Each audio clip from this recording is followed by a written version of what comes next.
Le damos la gloria a Dios por la oportunidad que nos da nuevamente de poder reunirnos. Gracias a Dios la iglesia es de Él. Pues si hubiera sido de nosotros, hubiera cerrado hace mucho tiempo. No se hubiera necesitado una pandemia para que la iglesia hubiera cerrado. Pero es de Dios y Él hace con ella y Él la sostiene, la fortalece y la ayuda a seguir adelante. Bendito sea nuestro Padre Celestial. Bendito sea, Señor. Te damos la gloria, te damos la honra y sobre todo agradecemos, Señor, el que en tu misericordia y tu gracia infinitas hoy nos permitas estar aquí o estar conectados escuchando el mensaje. Te alabamos, Padre Celestial, y agradecemos la oportunidad de acercarnos de nuevo a tu pensamiento, a tu santa palabra, para aprender a pensar como tú, para aprender a ver las cosas como tú y para aprender a vivir como tú quieres que vivamos. Te alabamos, Dios, en el nombre de nuestro Señor. Amén y amén. Si usted pone en su buscador favorito de internet frases cristianas de motivación, no lo haga ahorita, ¿verdad? No lo haga ahorita. Ya más de uno estaba viendo por el celular. No lo haga ahorita. Pero si usted lo hace, se va a encontrar una serie de frases llamativas. Por ejemplo, con Dios podemos hacer realidad todos nuestros sueños, metas, planes, propósitos y aspiraciones. Nos encontramos también frases como, por ejemplo, con Dios no hay imposibles. Todo lo podemos alcanzar. Y la que yo podría llamar mi favorita, y ahora les voy a explicar por qué. Dios da las peores batallas a sus mejores guerreros. Y uno ve esas frases circulando por internet, por Facebook, y entonces si alguien está pasando un rato bien complicado en su vida, le dicen, Dios le da las peores batallas a sus mejores guerreros. Y entonces el otro se siente el mejor guerrero. Bueno, el denominador común de estas tres frases es que las tres son mentira. Que ninguna de las tres tiene base bíblica. Y que por lo tanto ninguna debería utilizarse para motivar a nadie. Porque a nadie se le motiva con mentiras.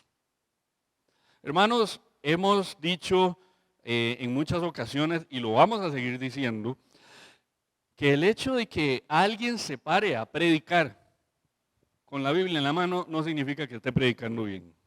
Y no significa que se le deba poner atención. Hay muchos falsos maestros. Pero de la misma manera, por favor, aprendamos que el hecho de que una frase mencione a Dios no significa que sea cristiana. Y no significa que se deba usar. Y mucho menos para motivar. Les digo que Dios da las peores batallas a sus mejores guerreros, es mi favorita, porque de verdad, como que uno está pasando un mal momento y le dicen, es que sos de los mejores guerreros de Dios, por eso Dios te está haciendo pasar por esto. Entonces, vaya, uno se infla, ¿va? Se le inflama el ego y entonces dice, soy carga delante de mi Señor, soy de los mejores y por eso Dios me manda esto. Qué mentira más grande. Es de mis favoritas porque de verdad inflama el ego. Inflama el ser interior y lo hace a uno pensar cosas falsas acerca de Dios. Porque ninguna de esas tres expresiones tiene base bíblica. Ninguna. El problema empieza cuando nos encontramos con alguna frase que parece que sí tiene base bíblica.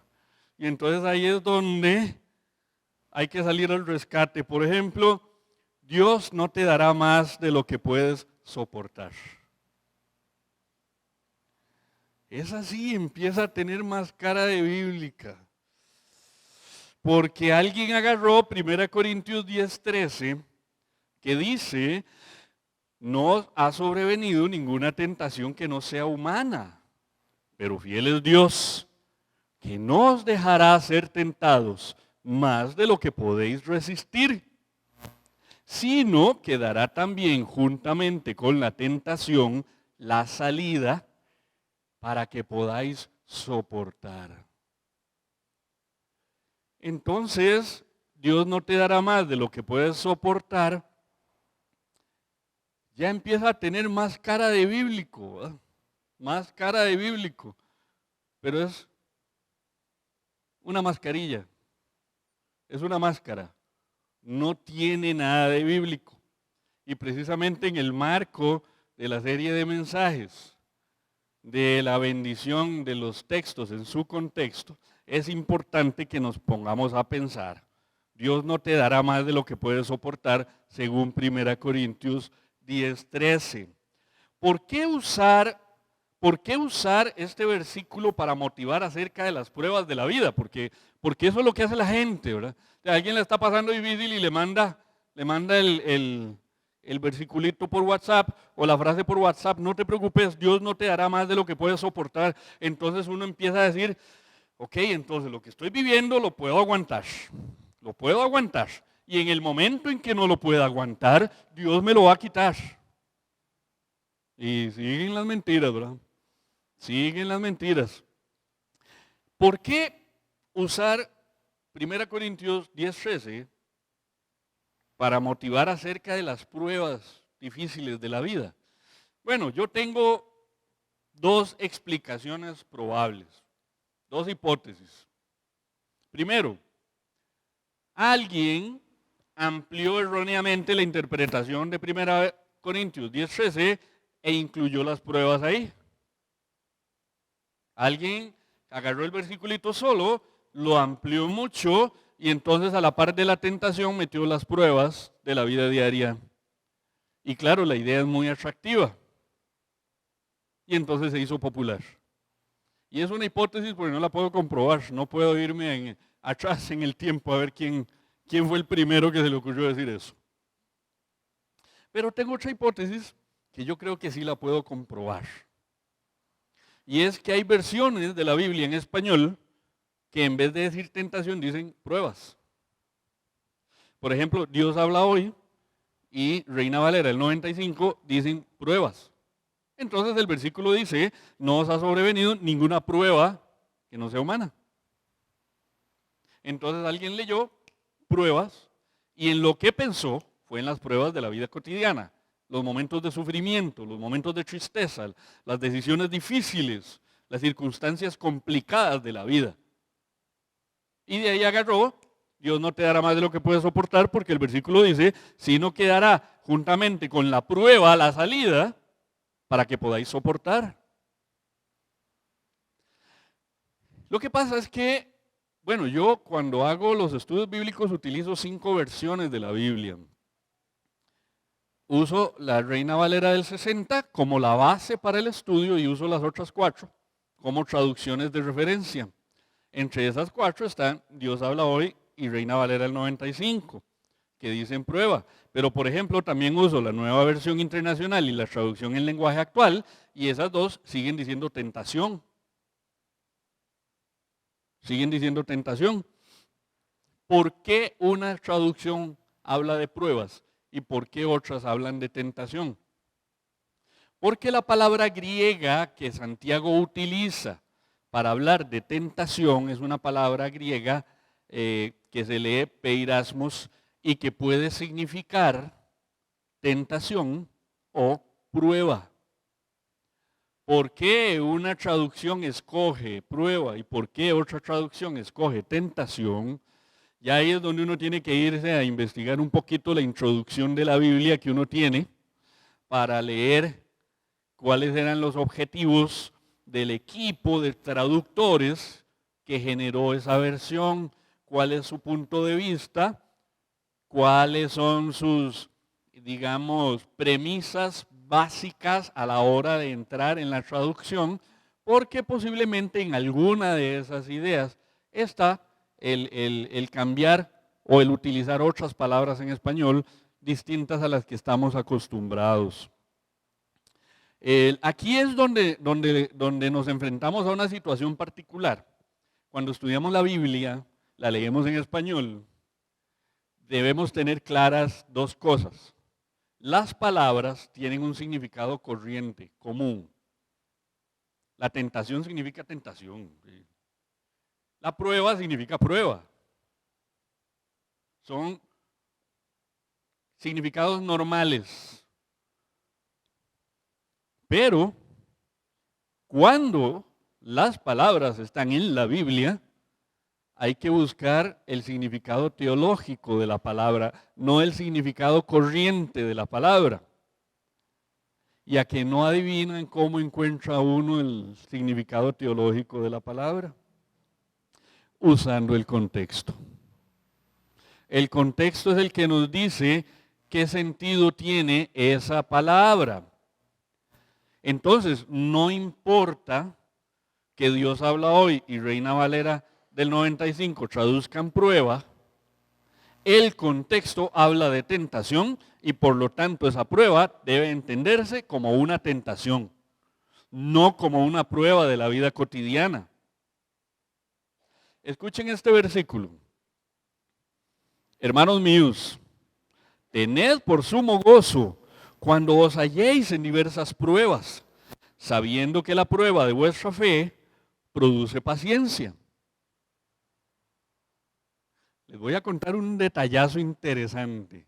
La palabra que Santiago utiliza cuando dice os halléis en diversas pruebas es la misma palabra que Pablo utiliza cuando dice no os ha sobrevenido ninguna tentación. Ah, vea qué curioso, vea qué interesante. Qué interesante, los dos utilizan la misma palabra. Pero en Santiago, la palabra peirasmos sí significa pruebas, no significa tentaciones. ¿Por qué? Porque el contexto nos habla de enfrentar el peirasmos con paciencia. Y la Biblia nos enseña que contra la tentación no se debe tener paciencia, se debe salir corriendo. Pero contra las pruebas no podemos salir corriendo, hay que tener paciencia. ¿Me explico la diferencia? ¿Me explico la diferencia? La misma palabra que se puede traducir de dos maneras diferentes, pero el contexto nos enseña cuál es el sentido que se le debe utilizar. Ahí sí alguien cometería un error muy grave, si se le ocurriera poner en Santiago 1:2, tentación. Ahí sería un error bien grave, muy grave, porque le estaría diciendo a la gente que solo lee español, que tal vez no es muy ducha en estudios bíblicos, téngale paciencia a la tentación, ¿verdad? Y uno sufriendo con la tentación enfrente, ¿verdad? Y contra la tentación no hay paciencia que valga. Salga corriendo, salga corriendo. Entonces, hermanos, para encontrar la enseñanza de 1 Corintios 10:13, tenemos que leer 1 Corintios 10 del 1 al 13 para ver qué nos enseña la palabra de Dios. Les pido que me acompañen en la lectura. Porque no quiero, hermanos, que ignoréis que nuestros padres todos estuvieron bajo la nube y todos pasaron el mar. Y todos en Moisés fueron bautizados en la nube y en el mar. Y todos comieron el mismo alimento espiritual. Y todos bebieron la misma bebida espiritual porque bebían de la roca espiritual que los seguía y la roca era Cristo. Pero de los más de ellos no se agradó Dios, por lo cual quedaron postrados en el desierto. Mas estas cosas sucedieron como ejemplos para nosotros, para que no codiciemos cosas malas como ellos codiciaron, ni seáis idólatras como algunos de ellos, según está escrito, se sentó el pueblo a comer y a beber y se levantó a jugar. Ni forniquemos como algunos de ellos fornicaron y cayeron en un día 23,000. Ni tentemos al Señor, como también algunos de ellos le tentaron y perecieron por las serpientes. Ni murmuréis, como algunos de ellos murmuraron y perecieron por el destructor. Y estas cosas les acontecieron como ejemplo, y están escritas para amonestarnos a nosotros, a quienes han alcanzado los fines de los siglos.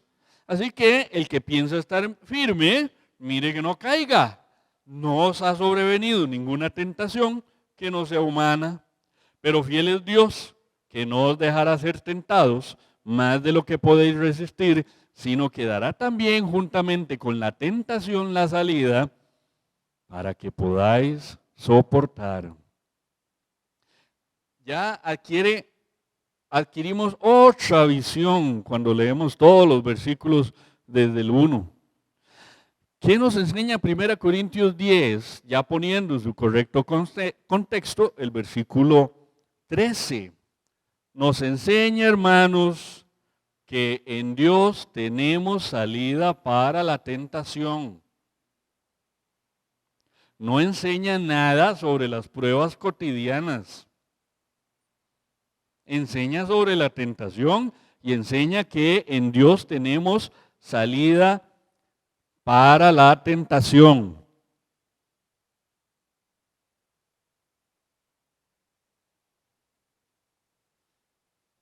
La iglesia en Corinto era una iglesia complicadita, hermanos. Complicadita. Y es que era complicadita porque la población de Corinto era complicadita. ¿En qué sentido? Bueno, en el sentido de que Corinto era un puerto muy próspero económicamente, pero también era una ciudad muy corrupta moralmente. De hecho, existía la frase vivir como un corintio. Y cuando alguien le decía, es que usted vive como un corintio, lo que le estaba diciendo era, es que usted es un inmoral y un borracho. Y no era ninguna ganga que le dijeran a uno, sos como un corintio. Bueno, no le estaban diciendo, sos próspero económicamente. No, le estaban diciendo, sos un corrupto moralmente. La primera carta a los Corintios, de hecho, toca temas muy difíciles, divisiones, desórdenes, dificultades en la iglesia, desde el capítulo 1 hasta el capítulo 14 y del capítulo 15 hasta el 16, que son los dos últimos, es donde a Pablo le queda el chance para hablar de temas doctrinales y prácticos de la vida cristiana. Pero de toda la carta de 16 capítulos tiene que dedicar 14 a lo desastrosa que era la iglesia en Corinto. Que sin embargo era desastrosa, pero tenía todos los dones del Espíritu. El problema es que no lo sabía manejar, no lo sabía administrar y eso les generaba divisiones. Aparte de otras razones por las cuales les encantaba dividirse. Cuando Pablo habla de las dificultades de la iglesia, es que entonces incluye el tema de que Dios nos da salida para la tentación.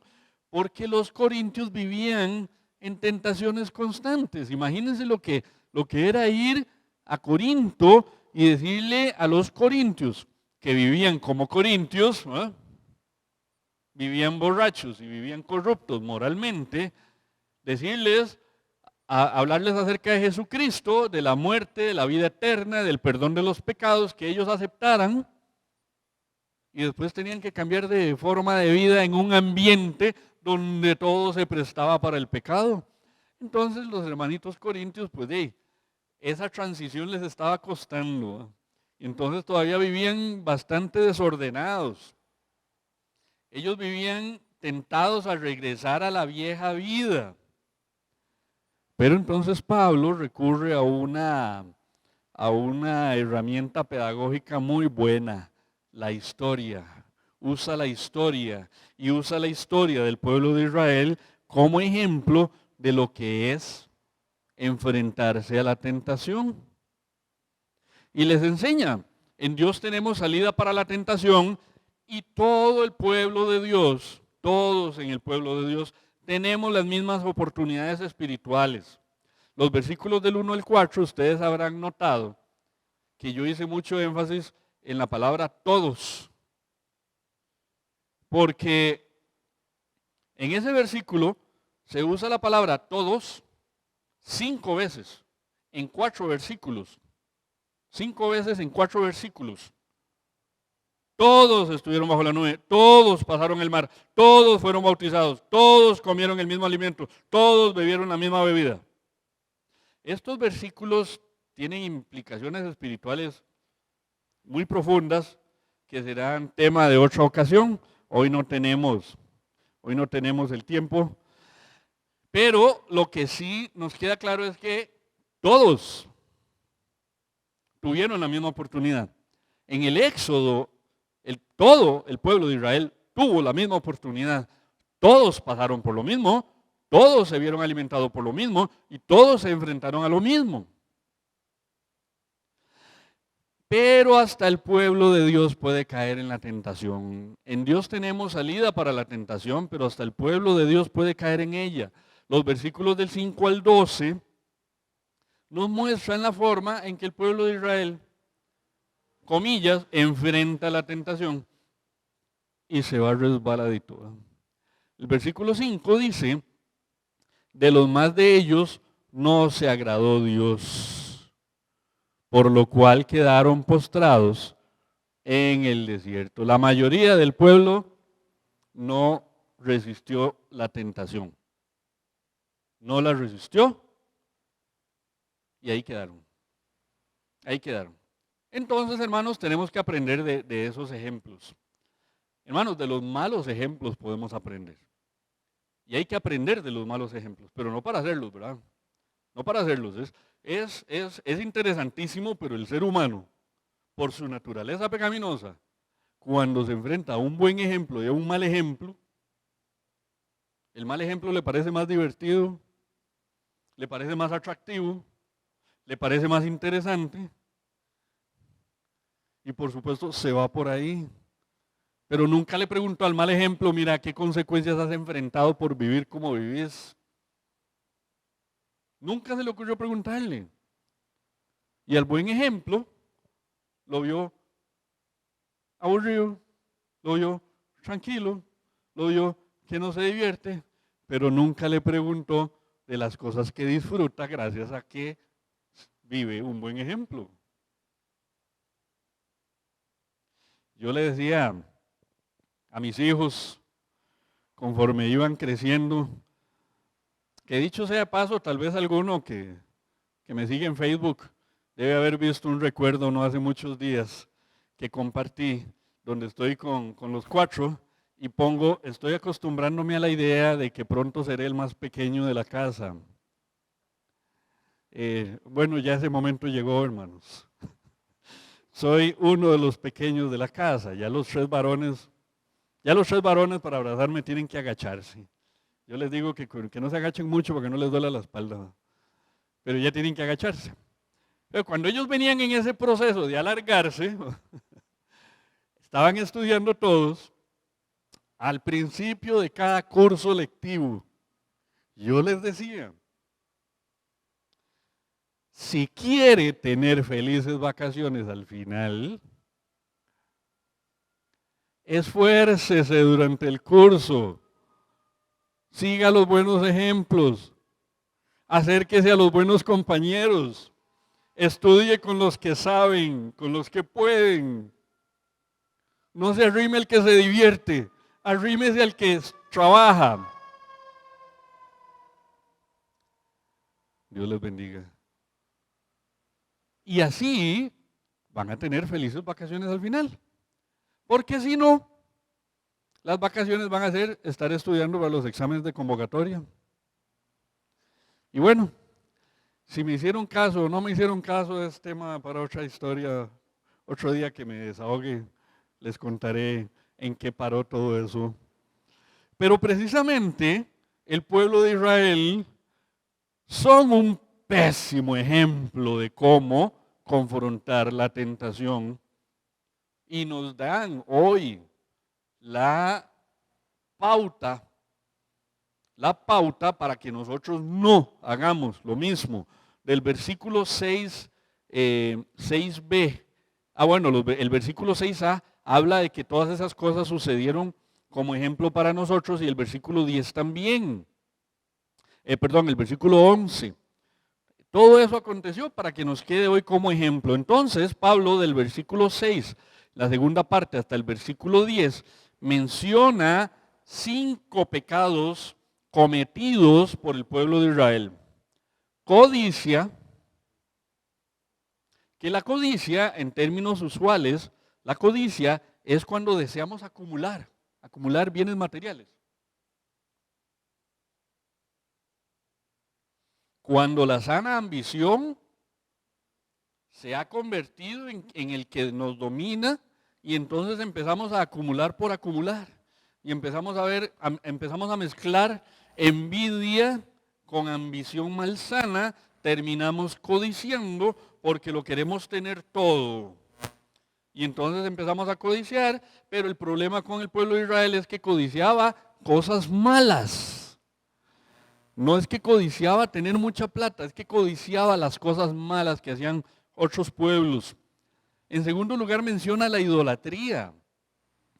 Casi saliendo de Egipto, se olvidan del Señor, se olvidan de las plagas, se olvidan de la apertura del Mar Rojo y levantan un becerro de oro. Casi saliendo, hermanos. Eso no fue mucho el tiempo. No fue mucho el tiempo y empiezan a cometer idolatría.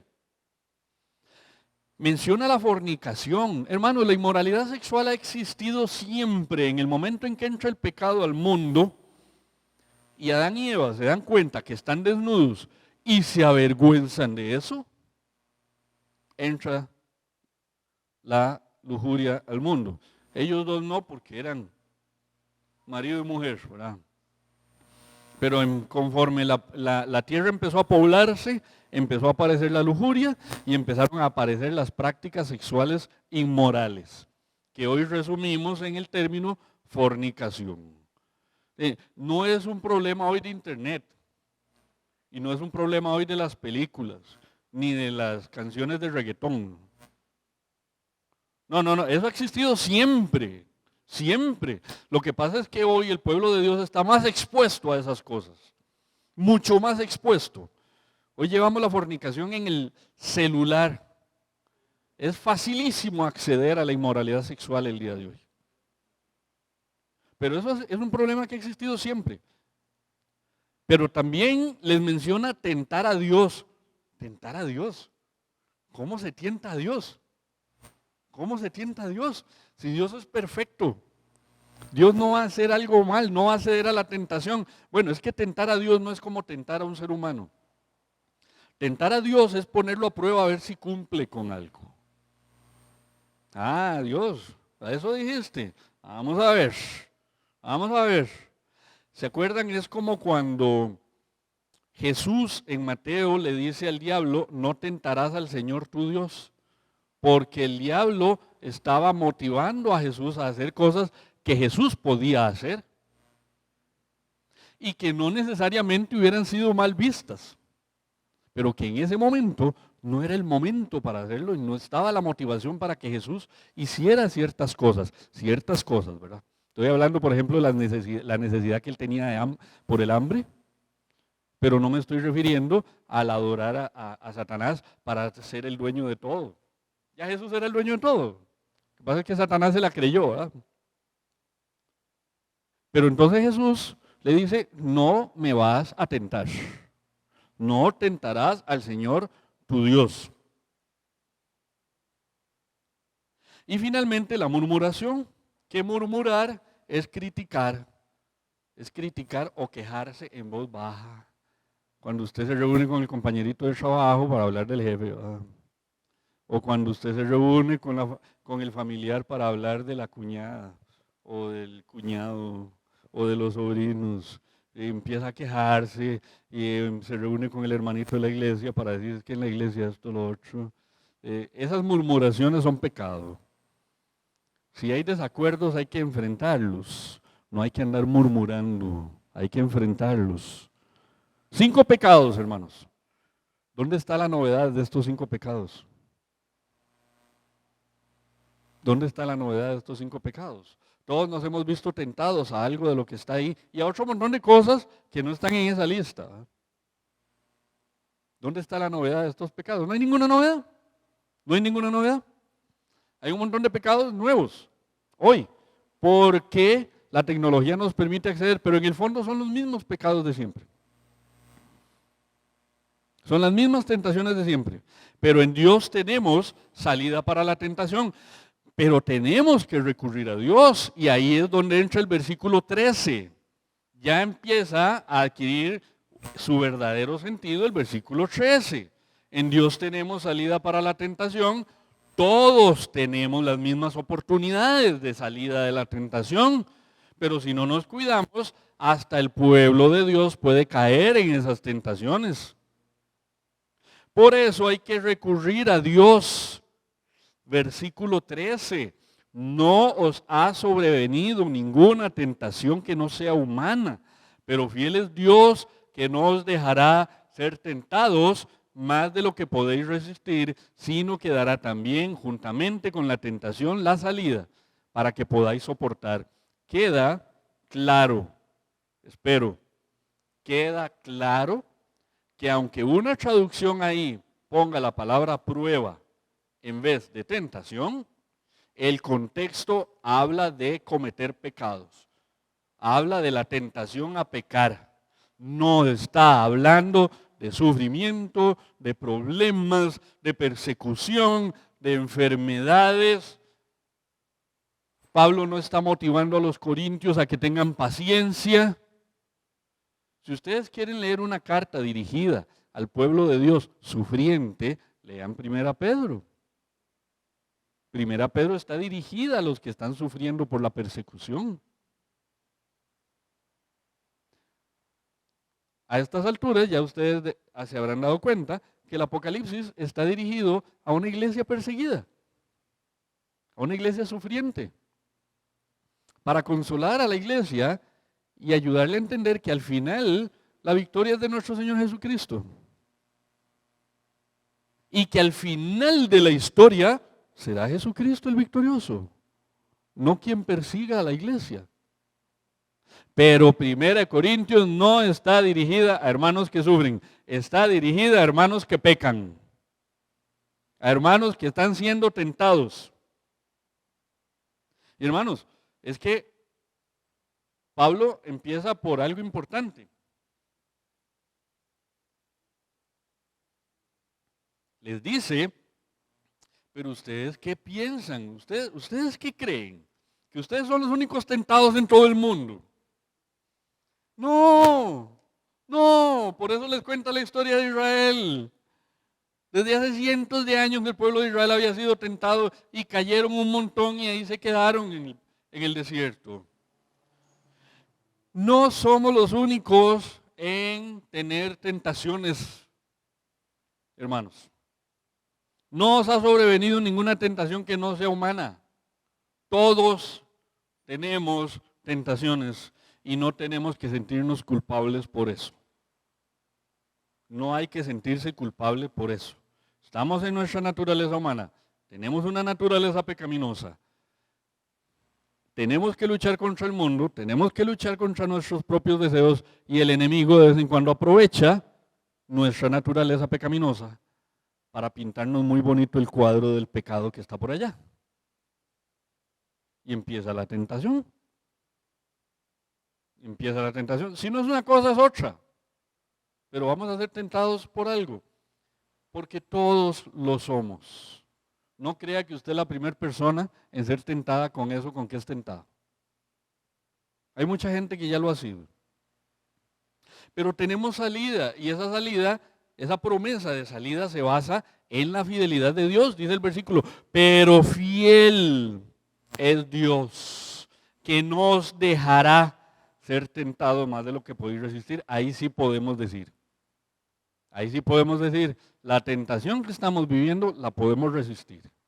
Si fuera irresistible, si fuera absolutamente irresistible, Dios no permitiría que la estuviéramos pasando.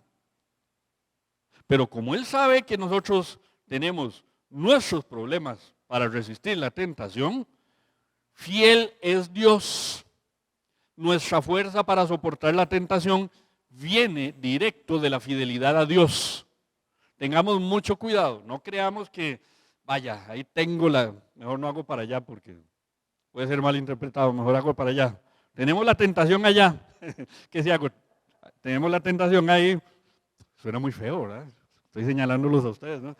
Tenemos la tentación allá. No creamos que como tenemos la tentación, puedo ir y enfrentarla. Puedo ir y enfrentarla porque dice la palabra de Dios que la puedo resistir. Esa no es la idea. Esa no es la idea. Esa no es la idea. La idea es que podemos soportarla porque fiel es Dios. No porque nosotros seamos súper cristianos, súper siervitos. Los super siervos del Señor no existen. Lo que sí existe es un Dios que es fiel y que está con nosotros en la tentación, porque nosotros no podemos solos. Él nos ayudará a soportar mientras encontremos la salida. El versículo 13 dice así: no os dejará ser tentados más de lo que podéis resistir, sino que dará también juntamente con la tentación la salida, para que podáis soportar mientras tanto. Pero hay que buscar la salida. Ah, no, es que hay muchos hermanitos muy vivazos, ¿verdad? Y entonces la tentación y la tentación y la tentación. Y al final de ahí, hermanos, que no encontré la salida. No encontré la salida. No había ninguna puerta que dijera exit. Entonces me dejé ir. No, me dejé ir. No, usted se hizo lanzado. Porque la promesa de Dios es que Él le va a dar a usted una salida. Que mientras la encuentra usted va a poder resistir, pero que hay una salida. Y soportar, ese último verbo del versículo, soportar significa estar debajo de una carga. Debajo de una carga.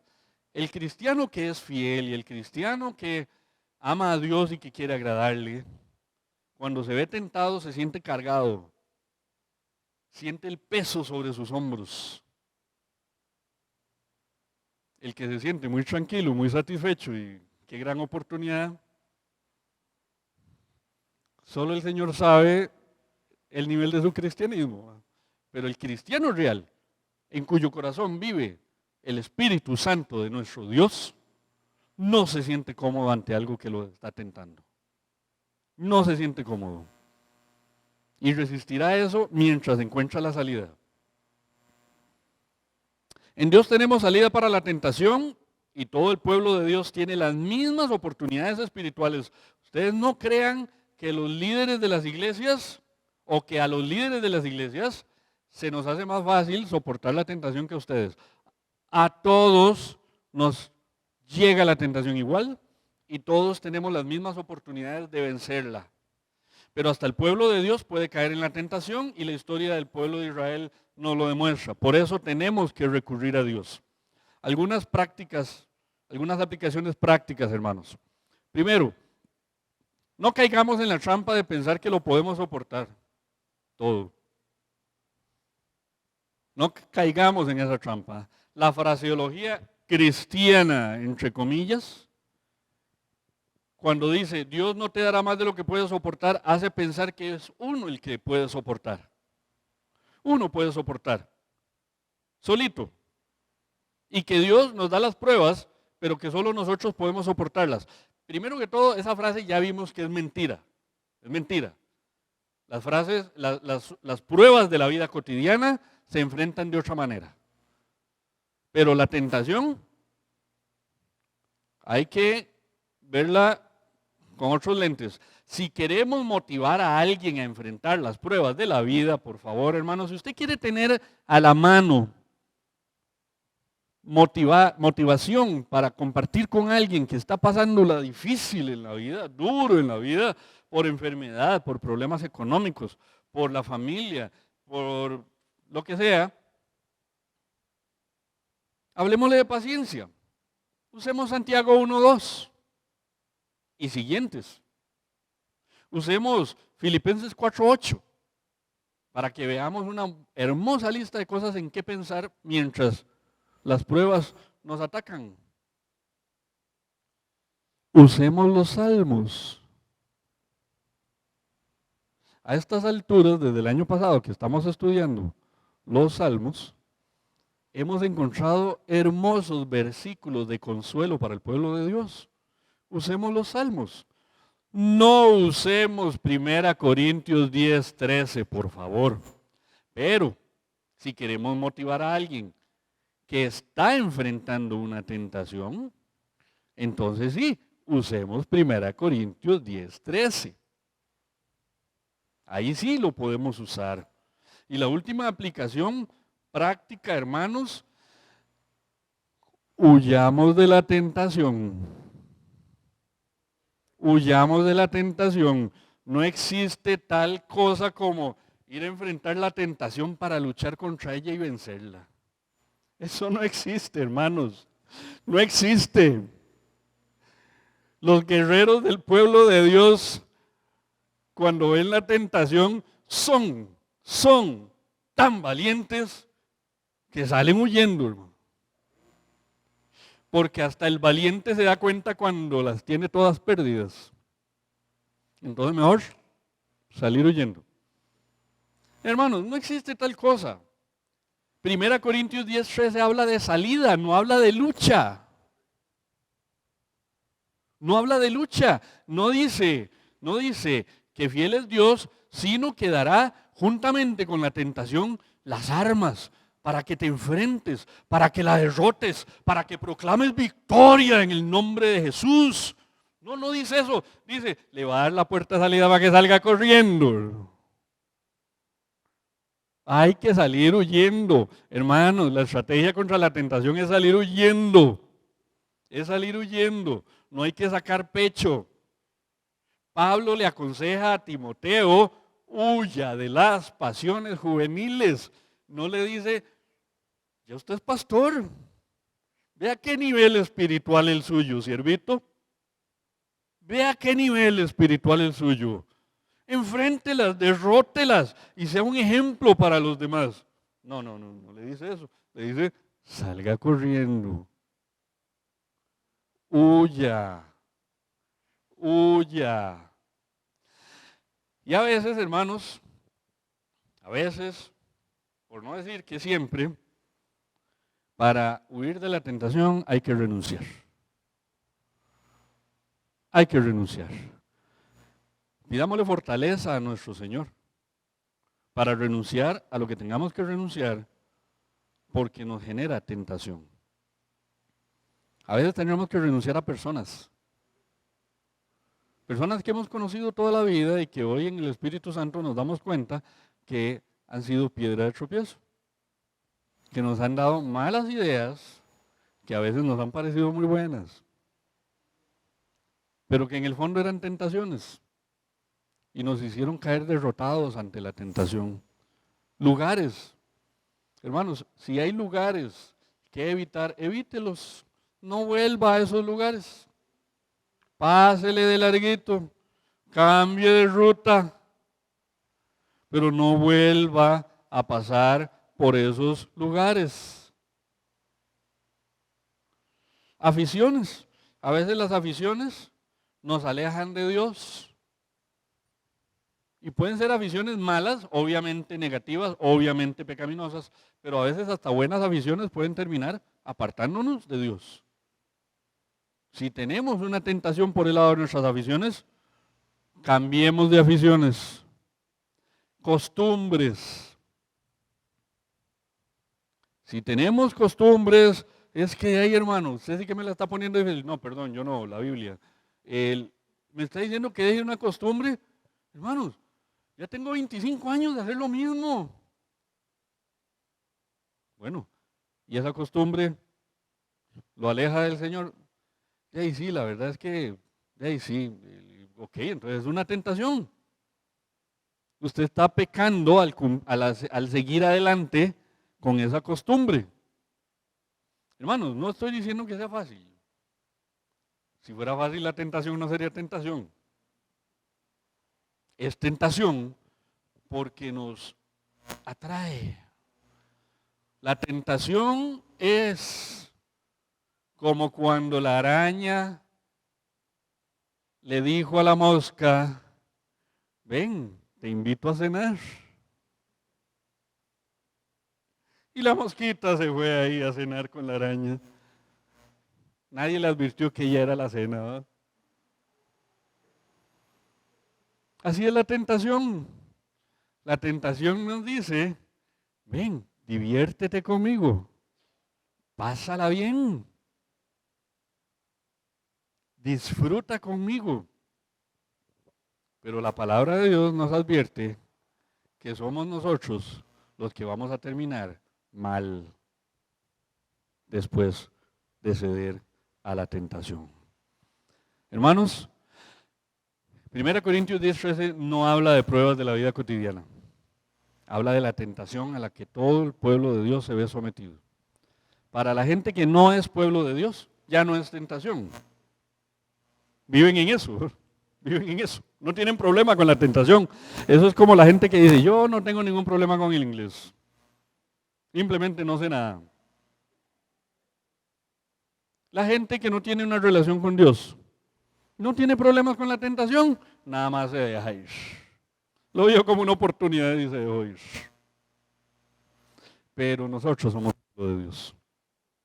Tenemos una relación con Dios y sabemos que la tentación nos aleja de Dios, nos maltrata en nuestra vida cristiana, nos da sensaciones de culpabilidad y nos aleja de Dios y nos inutiliza como siervos. Caer en la tentación nos inutiliza como cristianos y el enemigo lo aprovecha para pisotearnos y alejarnos del servicio al que Dios nos ha llamado. No caigamos en la tentación. Dios nos da la salida junto con la tentación y mientras encontramos esa salida, podremos soportar. Que Dios les bendiga, hermanos. Voy a darle la palabra a nuestro hermano Luis Diego, que tiene unos anuncios breves, y después él nos irá dando permiso para salir.